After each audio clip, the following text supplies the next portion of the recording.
Good ठीक है, afternoon. Good afternoon बेटा। तो जैसे अब हम स्टार्टिंग से पढ़ते आ रहे हैं, हमारे देश ने एक लोकतांत्रिक शासन व्यवस्था को अपनाया है। हम 9th में हमारा एक क्वेश्चन था पूरा कि लोकतंत्र की क्या विशेषताएं हैं। आपने बहुत सारी विशेषताएं लिखी थी कि लोकतंत्र जनता के प्रति उत्तरदायी होता है, रिस्पॉन्सिबल होता है ना, अनस्टेबल होता है, उत्तर देता है वो, ठीक है, रीजन बताता है कि उसने ये काम किया है, क्यों किया है। वो अनस्टेबल होता है, आप कोई भी क्वेश्चन उससे पूछ सकते हैं, वो उस क्वेश्चन का उत्तर देता है। ये ऐसी शासन पद्धति होती है। आपने जब भी लिखते हैं, क्वेश्चन आता है कि लोकतंत्र की क्या क्या विशेषताएं हैं, तब आप लिखते हैं लोकतंत्र जनता का शासन है। जो लोकतंत्र में सरकार बनती है वो जनता के प्रति क्या होती है, उत्तरदायी, रिस्पॉन्सिबल, ठीक है ना, जिम्मेवार होती है। अगर वो कोई काम करती है तो वो उसके प्रति जिम्मेवार है, यानी रिस्पॉन्सिबल है। ये नहीं कह सकती नहीं जी ये काम मैंने नहीं किया, ये गलत हो गया तो इसमें मेरा कोई रोल नहीं है। समझ में आ गया? हम यही विशेषता है और यही इसके परिणाम है कि ये चीजें निकल कर आती हैं जब हम ये शासन व्यवस्था को अपनाते हैं। तो लोकतंत्र में देखिए, आपका जो फर्स्ट है, उन्होंने बोला कि किसी भी सरकार से जब हम कंपेयर करते हैं, किसी भी शासन पद्धति से कंपेयर करते हैं कि लोकतंत्र क्यों अच्छी है, तो हम कौन कौन सी बातों को कहते हैं कि लोकतंत्र नागरिकों के सम्मान को बढ़ाती है। कहते हैं, बोलिए अवनी। Yes ma'am. हम Yes, जब ma'am. कहते हैं कि भाई लोकतंत्र का कंपेयर करें या लोकतंत्र अन्य शासन पद्धति से क्यों अच्छी है, तो हम विशेषताएं बताते हैं। पहली विशेषता तो हम यही बताते हैं कि हर व्यक्ति की गरिमा और सम्मान को बनाए रखती है, ये उसकी विशेषता है। ऐसा नहीं कि ये गरीब है तो इसकी बात नहीं सुनी जाएगी, ये अमीर है तो इसकी बात ज्यादा सुनी जाएगी। कोई अमीर किसी गरीब का अपमान नहीं कर सकता है।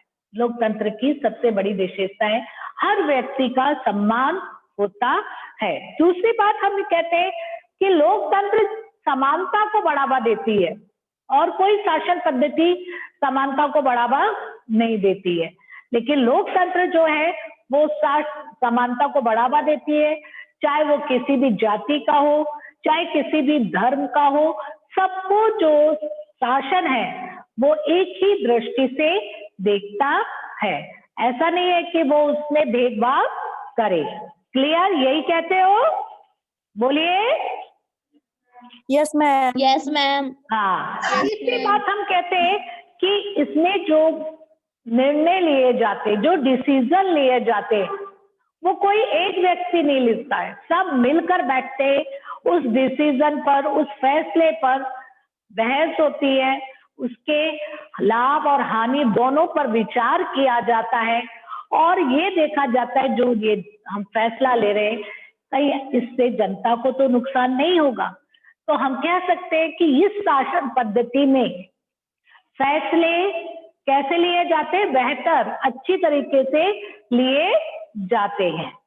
तीसरी बात हम कहते हैं, नेक्स्ट बात, ये सारे क्वेश्चन आ सकता है, एक क्वेश्चन आ सकता है और आपको करना भी है, ठीक है, कल के लिए होमवर्क है आपका कि स्पष्ट कीजिए लोकतंत्र शासन पद्धति अन्य शासन पद्धति से बेहतर क्यों है। लिखिए हॉस्टल वाले, लिखो क्वेश्चन को और यहाँ पर भी लिखो सब बच्चे। लोकतंत्र शासन पद्धति शासन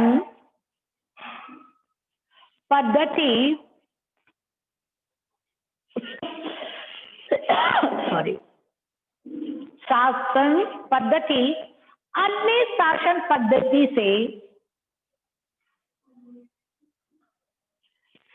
पद्धति से क्यों बेहतर है। ठीक है, क्यों बेहतर है। हो गया? तो पहला हम क्या बताएंगे? पहला पॉइंट डालेंगे कि लोकतंत्र नागरिकों के सम्मान को बढ़ाता है ना? सब उसकी निगाह में इक्वल है। ऐसा नहीं है कि कोई इस जाति का है तो वो उसका अपमान कर देगा, या अमीर है तो गरीब का अपमान कर देगा। सबको अधिकार है, सबका सम्मान है, सबकी गरिमा है। किसी अन्य शासन पद्धति में हमें ये देखने को नहीं मिलती है। ठीक।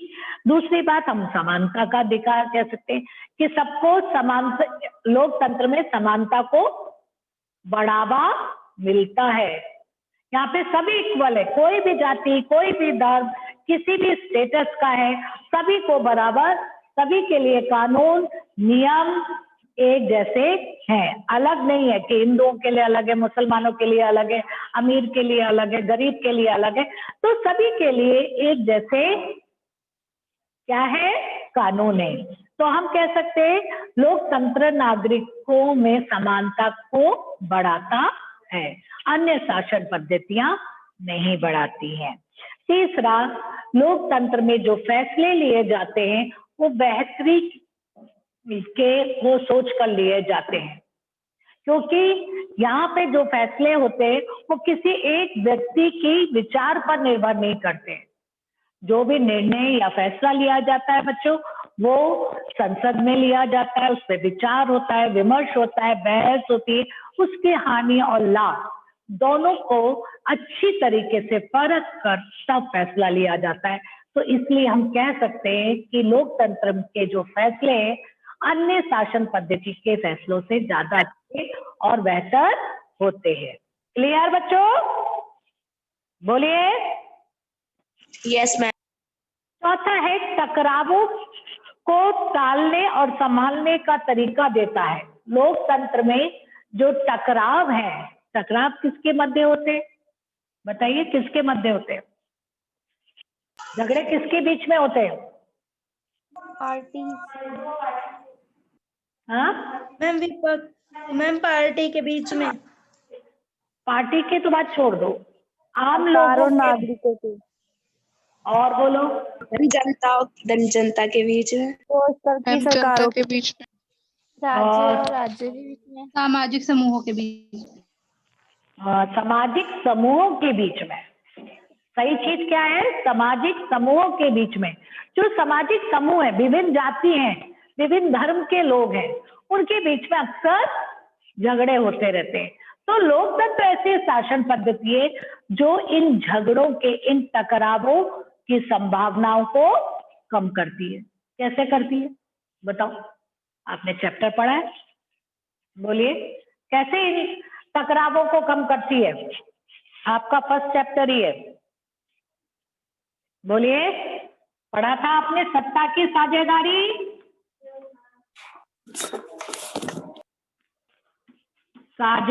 साझेदारी पढ़ा था।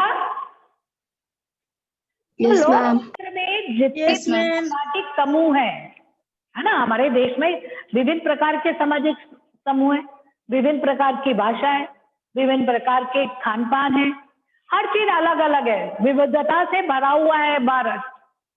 तो इन सबको सत्ता की साझेदारी के अनुसार देश के प्रशासन में, शासन में पार्टिसिपेट करने का मौका मिलता है, जिसके कारण वो ये समझते हैं कि हम इसी देश के नागरिक हैं, उनके साथ कोई भेदभाव नहीं होता है। यही कारण है कि हम कहते हैं कि लोकतंत्र में जो सामाजिक समूह है उनके बीच में जो टकराव होते हैं उनकी संभावनाएं कम होती है। समझ में आया? बोलिए। Yes ma'am. पांचवा पॉइंट है हमारा कि लोकतंत्र ऐसी शासन व्यवस्था है जो गलतियों को सुधारने का मौका देती है। ठीक है, कैसे देती है मौका बताइए? अगर कोई अपराध करता है तो वो जेल चला जाता है, मतलब उसे फांसी की या वैसे ये कोई तो सजा हर नहीं जगह होता है बेटा, ये तो हर जगह होता है। और बोलिए, बोलिए। और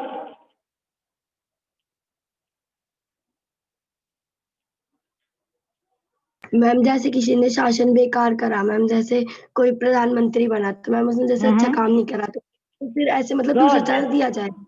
वेरी गुड। इसमें गलती सुधारने का। अब जैसे कांग्रेस पार्टी नहीं जीत के आई, उसने बैठकर विचार किया कि आखिर हम क्यों नहीं जीत के आए, भारतीय जनता पार्टी कैसे जीत गई, वो सरकार कैसे बना लिया उसने। तो वो विचार करेगा, फिर वो अपनी गलतियों को देखेगा कि हमने ये गलत काम किए थे जिसके कारण जनता हमसे नाराज हो गई। अब ऐसा नहीं है कि उसको हमने एक बार हरा दिया और बोल दिया अब आप जाओ, आप चुनाव में नहीं खड़े हो सकते, ठीक। लेकिन लोकतंत्र उसे पुनः हर दूसरे 5 साल बाद फिर मौका देगा, मतलब 5 साल बाद फिर आपको मौका दिया जाएगा कि आप चुनाव लड़ सकते हैं। लेकिन ये जो मौका है, इसके लिए आपको क्या करना है, अपनी गलतियों को सुधारो। जो गलतियां आपने की थी आप उनको सुधारो। तो इस तरीके से ऐसा नहीं कहा जाता कि एक बार कोई राजनीतिक दल हार गया है तो वो दूसरे चुनाव नहीं लड़ेगा, उसे पूरा मौका दिया जाएगा। हो सकता है इस बार वो चुनकर वो गलतियां ना करे, तो लोकतंत्र में गलतियां सुधारने का मौका भी दिया जाता है।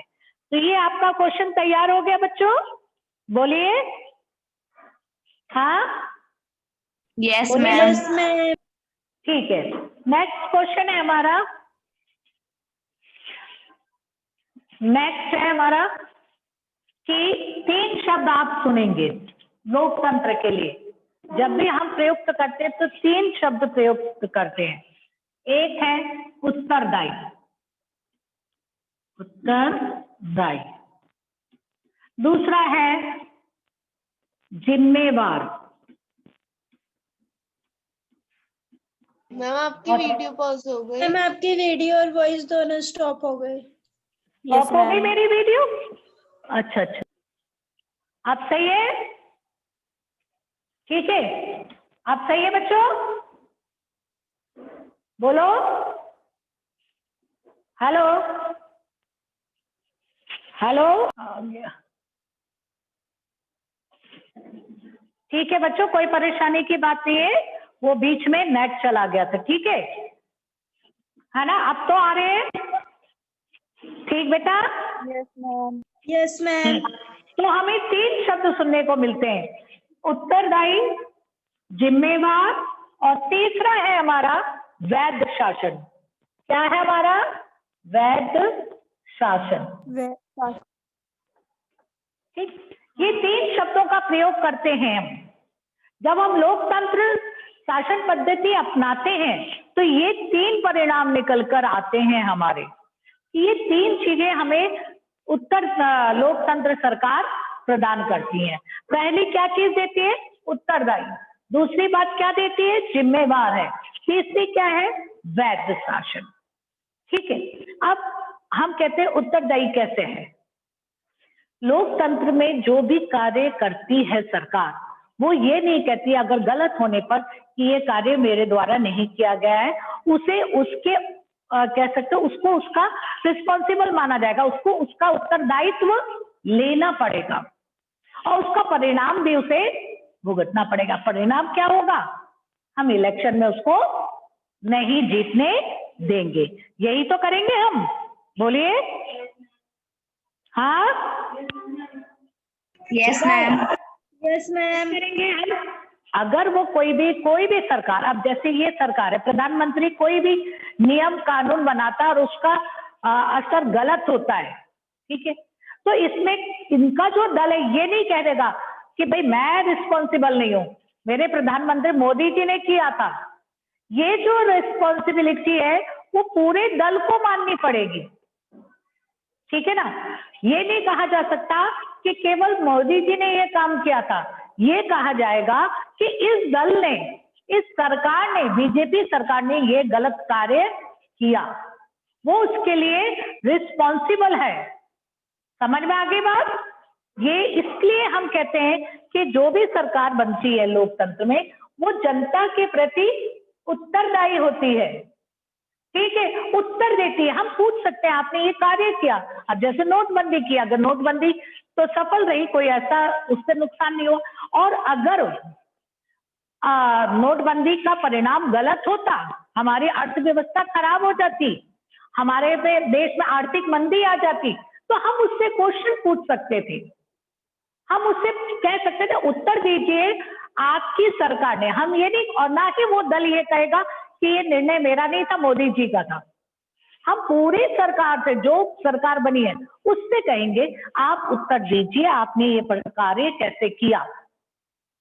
तो वो ये नहीं कह सकती कि भाई मैं तो सरकार हूं, मेरा ये पास अधिकार है, मैं कुछ भी कर सकता हूं। उसको हमारी बातों का, हमारे प्रश्नों का जवाब देना पड़ेगा और अपनी गलती के लिए उसे रिस्पॉन्सिबिलिटी लेनी पड़ेगी।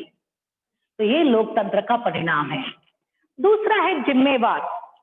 वो जिम्मेवार है अपने हर कृत्य से, हर कार्य से करने के लिए वो जिम्मेवार है, उसकी जिम्मेदारी है, क्या कर रही है। कोई एक व्यक्ति की जिम्मेदारी नहीं होती है, ये सामूहिक जिम्मेवारी होती है, ठीक है ना। इसलिए हम कहते हैं कि लोकतंत्र की सरकार उत्तरदायी है, जिम्मेवार है। और वैधता, वैध में जब तक उसको संसद में बहुमत प्राप्त है, और बहुमत का मतलब क्या है, जनता का समर्थन। बहुमत मतलब जनता का समर्थन। जब तक उसे संसद में बहुमत प्राप्त है तब तक ही वो सरकार रह सकती है, और जिस दिन बहुमत खत्म हुआ उसी वक्त उसे वो पद छोड़ना पड़ता है। ये उसकी वैधता है, ठीक है, समझ में आ रही है बात। हमने बहुमत देने से मना कर दिया तो वो ये मैम आपकी वीडियो फिर से पॉज हो गई। फिर से पॉज हो गई, ये कैसे हो रहा है। हो गई स्टार्ट, अब हो गई स्टार्ट। इंटरनेट कनेक्शन का है, कुछ लिख कर आ रहा है नेट, इंटरनेट कनेक्शन का। कोई बात नहीं, परेशान मत हो, कल फिर दोबारा हम समझ लेंगे, ठीक है। वैधता यानी जब तक उसे बहुमत है तब तक वो वैध है, तब तक वो सरकार मानी जाएगी। जब तक, अब नोट लेके जाते हो आप, नोट की वैल्यू कब है, जब तक उसमें उसकी वैधता है। रिजर्व बैंक का जो गवर्नर है वो कहता है कि ये वैध है, और जिस दिन वो कह देगा, पुराने आपके नोट है 500 के, वो चलते हैं, जबकि उसमें तो साइन भी है गवर्नमेंट का, है उसके रिजर्व बैंक के गवर्नर का कागज भी है, लेकिन उसकी वैधता खत्म हो गई, सरकार ने उसको मानने से मना कर दिया। नोट तो कहा जाएगा ना वो बच्चों, लेकिन किसने उसको मानने से इनकार कर दिया, सरकार ने मना कर दिया, ये नोट नहीं चलेंगे, ये हमारे देश से इसकी वैधता खत्म हो गई। तो ऐसे ही लोकतंत्र सरकार जो है उसकी वैधता कब तक है, जब तक जनता का बहुमत है। जैसे ही जनता ने अपना बहुमत खत्म किया उसकी वैधता खत्म होगी। यही इसके परिणाम है। समझ में आ गया बच्चों। इसके बाद नया टॉपिक है हमारा आर्थिक समृद्धि और विकास। ये बच्चों हम कल पढ़ेंगे, ठीक है। Okay ma'am. चलिए।